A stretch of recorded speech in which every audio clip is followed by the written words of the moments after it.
یہ کہتی ہیں کہ نماز میں اکثر بھول جاتی ہوں، پھر سجدہ سہو بھی کر لیتی ہوں، تو کیا صحیح ہے؟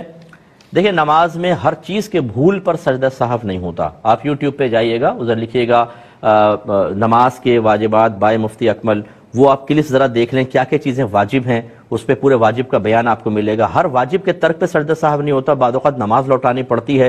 بعض ایسے واجبات ہیں جن کے ترک پر سجدہ سہو ہے کہ اس کمی کو پورا کرنے کے لیے سجدہ سہو کیا جاتا ہے، تو وہ آپ کو تفصیل پتہ چل جائے گی. مثال کے طور پہ اب آپ نے کہا کہ میں رکوع میں چلی گئی تھی، مجھے یاد آیا میں نے دعائے قنوت نہیں پڑھی تھی، تو میں واپس آئی، دعائے قنوت پڑھی، پھر رکوع کیا، آخر میں سجدہ سہو کر لیا، نماز ہو گئی؟ جواب یہ ہے کہ نماز تو ہو گئی، لیکن آپ کو دعائے قنوت کے لیے رکوع سے اٹھنا نہیں چاہیے تھا.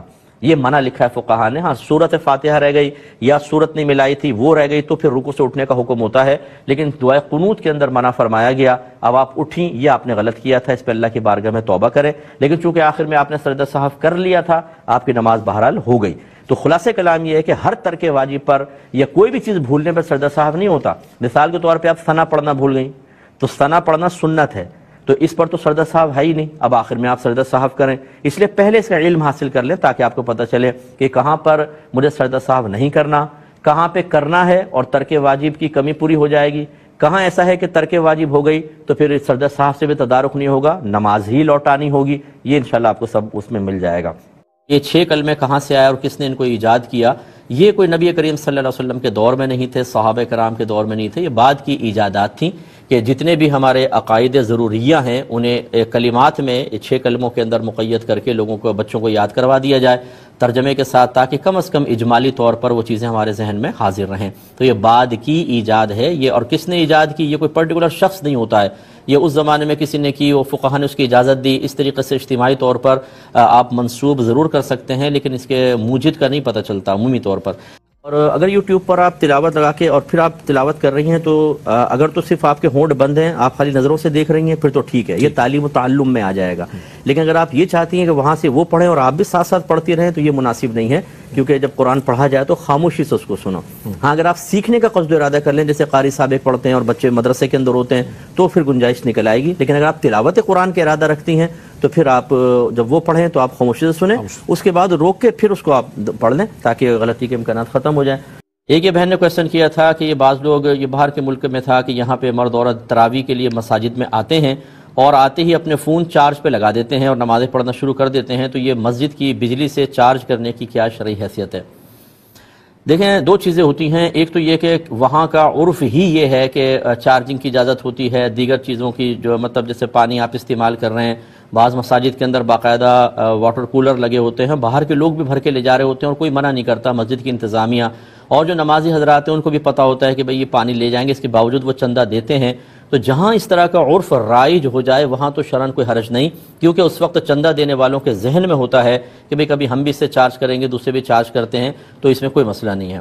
لیکن اگر ایسا وہاں کا عرف نہ ہو، جیسے ہماری مساجد کے اندر ایسا عرف پاکستان، کم از کم کراچی کے اندر تو نہیں ہے، پاکستان میں بھی نہیں ہے کہ آ کے اپنا چارجر لگا دیا وہاں پر یا موبائل چارج پہ لگا دیا. معتکفین کے لیے ہو سکتا ہے یہ عرف ہمارے ہاں ہے کہ معتکف جو ہوتا ہے وہ آ کر لگاتا ہے چارج پر اور سب لوگوں کا ذہن بنا ہوتا ہے تو وہ کوئی مسئلہ نہیں ہوتا. تو اس لیے اگر جہاں عرف رائج نہیں ہے وہاں احتیاط کرنی ہوگی. وہاں پہ پھر ایسا کرنا چاہیے کہ آپ اندازہ کریں کہ اس چارجنگ کے کتنے پیسے بنتے ہوں گے، جتنی میں نے بجلی یوز کی ہے اتنا پیسہ آپ گلے میں ڈال دیں، ان کو دے دیں مسجد والوں کو، یہ بیسٹ ہے. لیکن جہاں عرف رائج ہے وہاں پر ہے. اور اس کی بس یوں سمجھ لیجئے کہ جب میں ایک چندہ دیتا ہوں مسجد میں تو میرے ذہن کے اندر وہ کام ہوتے ہیں جو اکثر مسجد کے اندر ہو رہے ہوں، تو جو متولی ہوتا ہے ان کاموں کے علاوہ میرا پیسہ استعمال نہیں کر سکتا ہے. تو جہاں چارجنگ کا عرف ہی نہیں ہے، لازم بات ہے اگر میں وہاں چندہ دے رہا ہوں تو میرے ذہن میں یہ نہیں ہے کہ میرا جو پیسہ ہے وہ ایسی بجلی کے اندر استعمال کیا جائے جس سے لوگ چارج کر رہے ہوں. تو یہ عرف کے خلاف اسی وجہ سے پھر منع کر دیا گیا. اور جہاں عرف ہے لوگ دیکھ رہے ہیں اس کے باوجود چندہ دے رہے ہیں اور منع نہیں کرتے، کوئی آبجیکشن نہیں ہے، اس کا مطلب ان کا پہلی ذہن بنا ہوا ہے کہ ٹھیک ہے ہمارا چندہ اس کام میں بھی استعمال ہو جائے. تو اب اگر محتمم منع نہیں کر رہا تو اس کا مطلب ہے وہ اسی کام میں پیسہ استعمال کر رہا ہے جس میں پیسہ دینے والے کا پہلے ذہن بنا ہوا ہے، اس لیے پھر وہ جائز ہوتا ہے. دم والے پانی سے بیسن پہ منہ دھونا برکت کے لیے، دیکھیں جس پہ اللہ کا نام لیا گیا اس پانی کو بہانا نہیں چاہیے. حتی الامکان کوشش کریں کہ اس کے نیچے کو کپڑا رکھ کے چھینٹے مار لیں منہ پہ، جو کپڑے بھی گرے پھر کپڑے کو سکھا لیں تاکہ وہ پانی نالی کے اندر نہ جائے. دم والا پانی بابرکت. گملے وغیرہ میں اگر کر لیا، ہاں یہ گملے وغیرہ میں کر لیں، بہیں نہیں، بس وہ نالیوں میں نہ جائے، پاؤں پہ نہ گرے. یہ کہ کسی نے کویسچن کیا تھا کہ کیا ہم کسی غیر مسلم نام کو رکھ سکتے ہیں جبکہ اس کے معانی اچھے ہوں. ایک ہندوانہ نام بھی انہوں نے آرنش کچھ نام بتایا تھا کہ کوئی اگر نک نیم ایسا رکھ لے تو کیا حکم شرع ہوگا. دیکھیں یہ شرعاً بالکل جائز نہیں ہے، کیونکہ ہمارے نبی کریم صلی اللہ علیہ وسلم یہ چاہتے ہیں کہ نام کے اعتبار سے، وضع قطع کے اعتبار سے ہم غیر قوموں سے ممتاز رہیں، یعنی بالکل جدا رہیں. اسی لیے میرے آقا صلی اللہ علیہ وسلم نے ارشاد فرمایا کہ جو جس قوم کی مشابہت اختیار کرے وہ انہی میں سے ہے. اور خود میرے آقا صلی اللہ علیہ وسلم نے عمل مبارکہ باقاعدہ کر کے دکھایا، اس کا اظہار بھی فرمایا. مثال کے طور پر جب تک آپ مکے میں رہے آپ سیدھے بال بناتے رہے، مانگ نہیں نکالتے تھے، کیونکہ کفار قریش مانگ نکالا کرتے تھے. لیکن جب آپ مدینہ منورہ تشریف لائے تو وہاں یہود کو سیدھے بال بناتے ہوئے دیکھا تو وہاں میرے آقا صلی اللہ علیہ وسلم نے بیچ میں مانگ نکالی، یعنی اس قدر سرکار مخالفت فرمایا کرتے تھے. ایسے ہی عاشورہ کا روزہ رکھنے کا سرکار نے جب حکم دیا تو صحابہ کرام علیہم رضوان نے نبی کریم صلی اللہ علیہ وسلم سے حاصل شدہ تعلیم کے ہی نتیجے میں یہ عرض کیا، رسول اللہ اگر ہم صرف 10 محرم الحرام کا روزہ رکھیں گے تو یہود سے مشابہت نہیں ہو جائے گی. تو آپ نے ارشاد فرمایا کہ پھر ایک روزہ پہلے یا بعد کا ملا لو، یعنی سرکار نے اس مشابہت کو ختم کیا. تو خلاصہ کلام یہ ہے کہ جب وضع قطع کے اندر یہ مشابہت محبوب نہ رہی تو نام میں تو بہت زیادہ ہوگا، کیونکہ اس سے بدگمانی پیدا ہوگی. اگر آپ ایک کافر نام رکھ کر اپنا تعارف کرواتے ہیں، کوئی کہتا ہے بھئی فلاں آ گیا، تو آپ اندازہ کریں کہ ہمارا انتقال ذہن مسلمان کی طرف جائے گا یا کافر کی طرف جائے گا. اب ایک مسلمان اپنے آپ کو صرف نام رکھ کر اس طرح کسی کے اوپر پیش کرے کہ اس مسلمان کے بارے میں کافر ہونے کی بدگمانی پیدا ہو، یہ شرعاً بالکل محبوب نہیں ہو سکتا.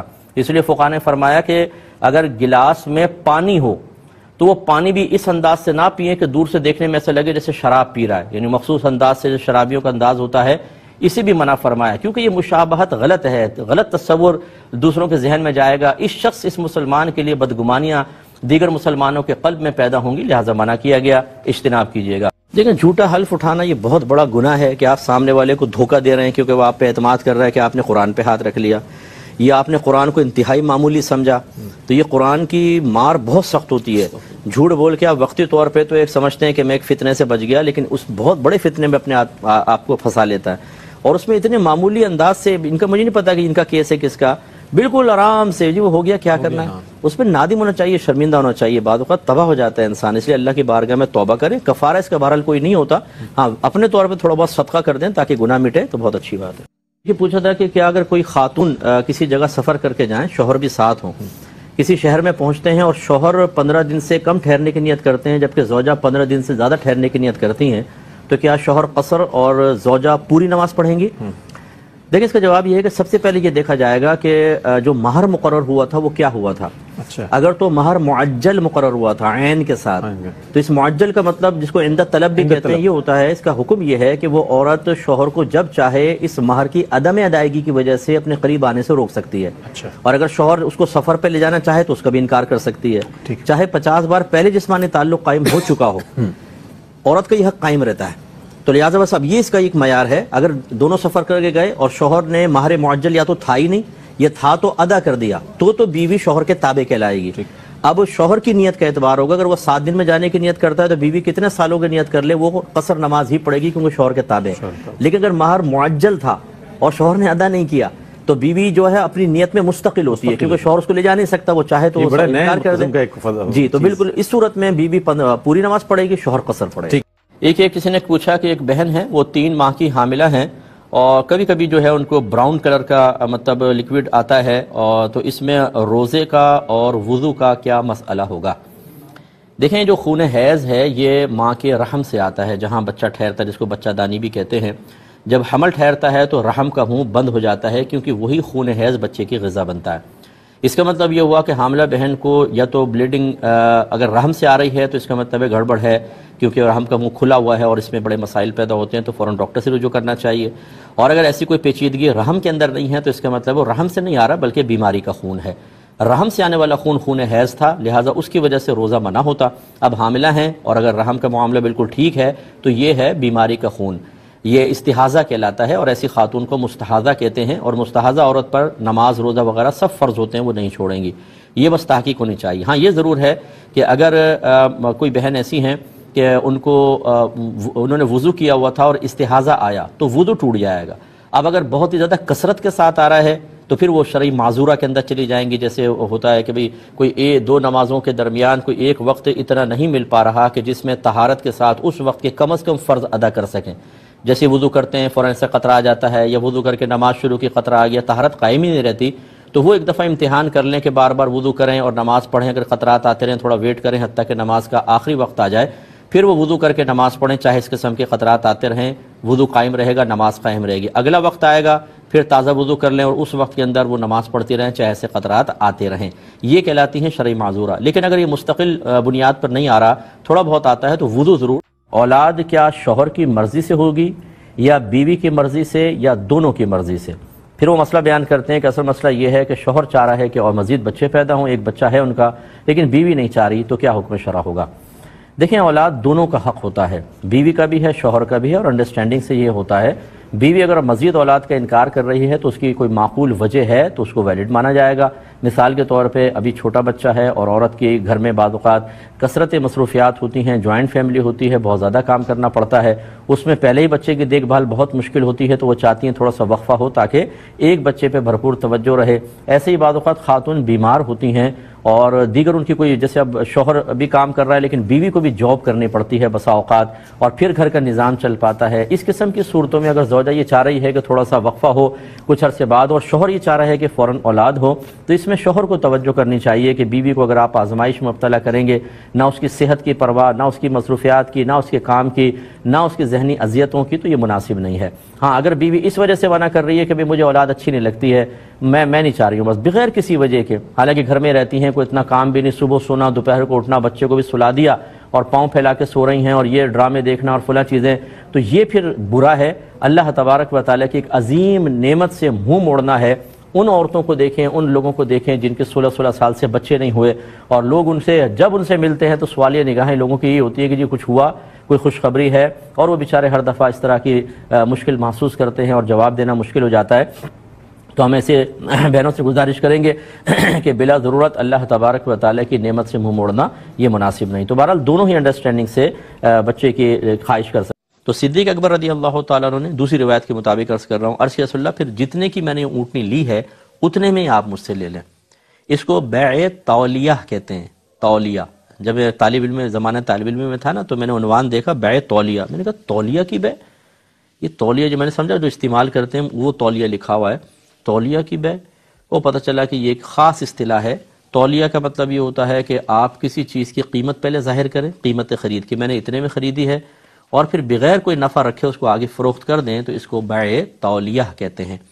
اور ایک ہوتی ہے بیع مرابحہ، اس میں کیا ہوتا ہے کہ آپ اصل قیمت پہلے ظاہر کرتے ہیں اور پھر بتاتے ہیں اب میں اس پہ اتنا پروفٹ رکھنا چاہتا ہوں، اس کو بیع مرابحہ کہتے ہیں. اس میں سامنے والا آپ پر اعتماد کرتا ہے کہ آپ اصل قیمت بیان کر رہے ہیں، تو وہ کہتا ہے اچھا اتنی قیمت ہے، چلو پھر میں لے لیتا ہوں.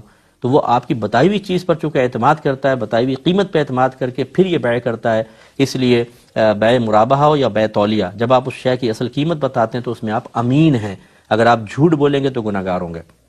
اب یہ دکاندار اتنا جھوٹ بولتے ہیں، یہ گلاس اگر دینا ہے، گلاس لیا ہے 10 روپے کا، کہتے ہیں 15 کا تو مجھے 15 کا میں نے لیا ہے، بہن صرف 1 روپے آپ سے لے رہا ہوں، صرف 1 روپے، حالانکہ 6 روپے کما رہا ہوتا ہے. جھوٹ بولنے کی کیا ضرورت ہے؟ یہ پتہ یہ بیع مرابحہ ہے کہ آپ نے اصل قیمت بیان کی اور اس پہ پھر نفع کی مقدار بھی بیان کر لی، اور سامنے والے نے یہ سوچ کر کے نہیں یار بیچارے نے دیکھو یہ 15 روپے کا تو خود خریدا ہے، 1 روپے مجھ سے لے رہا ہے، وہ آپ پر اعتماد کر کے خریدتا ہے، حالانکہ آپ نے جھوٹ بولا ہے، دھوکہ دیا ہے، فراڈ کیا ہے، اور آپ بروز قیامت اس جھوٹ کے ذمہ دار ہوں گے. ہاں، یہ ہو سکتا ہے کہ آپ اس گلاس کو خرید کے لے کر آئے تو راستے میں پیٹرول بھی خرچ ہوا، دیگر چیزیں اخراجات اس میں لگے جو سامان لے کر آتے ہیں. اب وہ چیز یہ فرض کرنے کا تھا 100 روپے کا، لیکن اخراجات جو ضروری تھے اس میں اگر آپ اس کو کاؤنٹ کریں تو یہ 105 کا بنتا ہے. تو آپ یوں نہ کہیں کہ میں نے 105 کا خریدا، آپ یہ کہیں مجھے خود یہ گھر پر 105 کا پڑا ہے تو میں اس پر 4 روپے نفع رکھ کے آگے بیچ رہا ہوں، پھر ٹھیک ہے. تو پڑا کا لفظ کہہ دیں، لیکن اس میں بھی یہ نہیں کہ ناجائز اپنا منافع، ناجائز خرچہ بھی شامل کر لیں. مثال کے طور پہ آپ چیز خریدی، آپ نے گول گپے کھائے، پاپے کھائے، کھانا کھایا، تو یہ خرید و فروخت سے تعلق کوئی ان کے بھی حساب کر کے سب اس میں ایڈ کر کے پھر کہا یہ مجھے اتنے کا پڑا ہے، یہ غلط ہو جائے گا. ہاں، اٹھانا، سامان لانا، پھر حفاظت کے لیے مطلب یہ گاڑی واڑی کرائے پہ لینا، یہ اخراجات آپ چیزوں میں ڈیوائڈ کر کے اسے کہہ سکتے ہیں یہ مجھے اتنے میں پڑی ہے۔ اس ضمن میں نے ایک بات آپ کو عرض کی، تو بیع تولیہ یہ وہاں ہوتا ہے جیسے قریبی لوگ ہوتے ہیں، آپ نے کہا یار اسکوٹر میں نے 25,000 کی خریدی ہے، تم 25 کی لے لو، تم میرے دوستوں میں اور لے لوں گا، میرے تو جان پہچان ہے، آپ نے آگے بیچ دی، اصل قیمت بتائی بغیر نفع کے بیچی، اس کو بیع تولیہ کہتے ہیں۔ تو حضرت ابو بکر صدیق رضی اللہ تعالی عنہ نے بیع تولیہ کی، یا رسول اللہ جتنے کی اونٹنی اتنے کے آپ لے لیں، سرکار نے قیمتاً اس کو لے لیا۔ بہن نے کویسچن کیا بڑے درد دل کے ساتھ، کہتی ہیں میرے شوہر یہ کہتے ہیں کہ بیوی کی نماز روزے اس وقت تک قبول نہیں ہوتے جب تک شوہر قبول نہ کرے، کیا حکم شرع ہوگا؟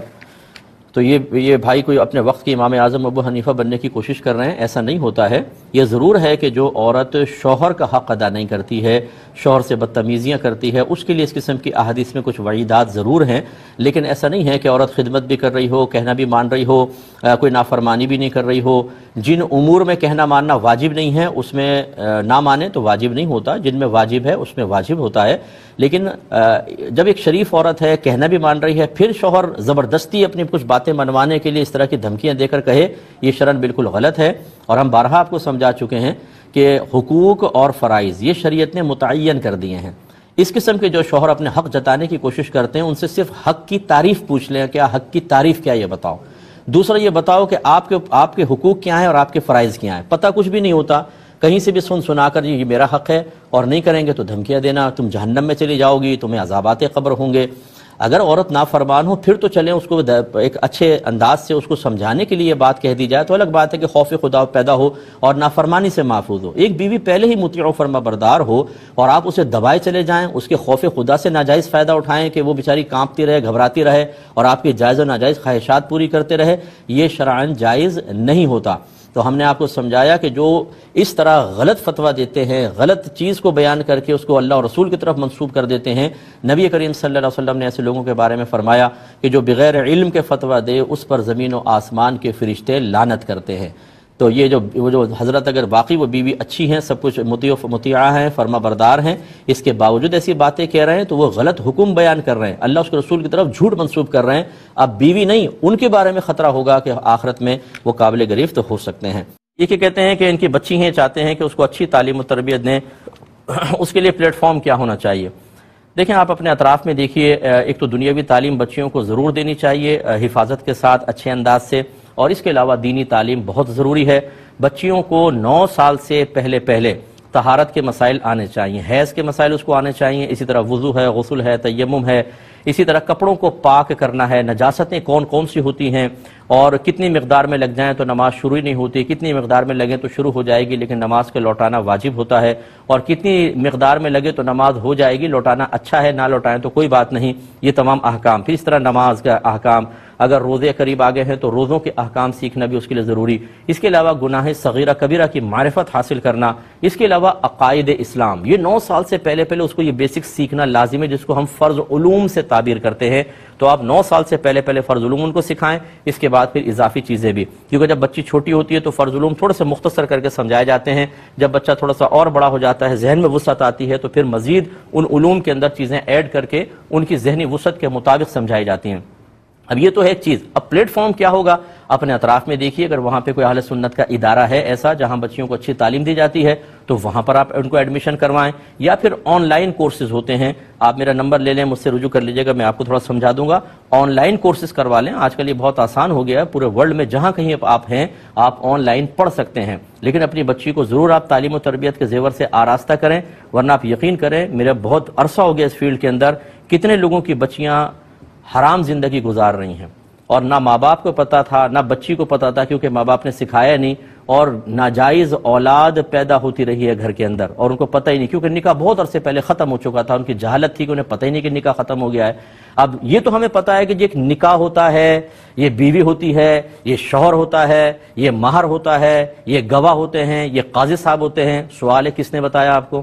جس شریعت نے بتایا، دین نے بتایا، بس یہیں تک دین محدود رکھ لیے۔ یہ بھی تو دیکھیں کہ کس طرح دین کیا کہتا ہے، نکاح کیسے ٹوٹ جاتا ہے، کن الفاظ سے بیوی فوراً حرام ہو جاتی ہے، پھر اس سے رجوع کا کیا طریقہ ہوتا ہے۔ یہاں دین سیکھنے کی ضرورت نہیں ہے، جب اپنا مطلب اور اپنی کوئی چیز حاصل کرنی ہو، فائدے حاصل کرنے ہو تو دین زندہ باد، وراثت حاصل کرنی ہے دین زندہ باد، کسی سے قرضہ لینا ہے دین زندہ باد، کوئی دھوکہ دے کر چلا گیا تو ہم اس کی چیز لے سکتے ہیں کہ نہیں اپنی ریکوری کے لیے؟ دین زندہ باد. لیکن جب دین کے معاملے میں کچھ خرچ کرنے کی باری آئے، دین ہمیں کہہ رہا ہو کہ یہ چیز اب آپ کی نہیں رہی، آپ اس کے حقدار نہیں رہے، تو پھر ہم دین سیکھیں ہی نہیں، یا سیکھ لیں تو پھر دین کے خلاف بغاوت اختیار کریں.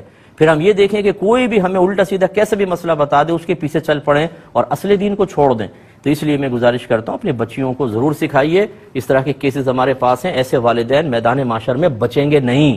اگر وہ یہ سمجھیں گے کہ ماں باپ ہونے کے اعتبار سے ہم نے کچھ بچی کو سکھایا نہیں اور جتنے مرضی بچی گناہ کرے ہماری کوئی گرفت نہیں ہے، بالکل ہے آپ کی. کلکم راعٍ وکلکم مسئول عن رعیتہ. میں نہیں کہتا ہوں، آپ کے نبی کہتے ہیں کہ تم میں سے ہر شخص نگہبان ہے، تم میں سے ہر شخص سے اس کے ماتحت کے بارے میں بروز قیامت سوال کیا جائے گا. سرکار نے فرمایا حاکم سے اس کے رعایا کے بارے میں سوال ہوگا، مرد سے اس کے بیوی بچوں کے بارے میں سوال ہوگا، عورت سے اس کے ماتحتوں کے بارے میں سوال ہوگا، نوکر سے مالک کے گھر کے بارے میں کویسچن کیا جائے گا. تفصیل بیان کی ہے سرکار نے اور صحیح ترین حدیث ہے. اس لیے جو ماں باپ مجھے سن رہے ہیں اور بڑے آرام سے آپ بیٹھے ہوئے ہیں، بچوں کی تعلیم تربیت پر، دینی تعلیم و تربیت پر توجہ کیے بغیر، انہیں فرض علوم سکھائے بغیر ابھی جو آپ کا آرام ہے یہ کل بہت ہی بڑی مشقت میں تبدیل ہو سکتا ہے. اس لیے خدا را خود بھی علم سیکھیں، اپنے بچوں کو سکھائیں.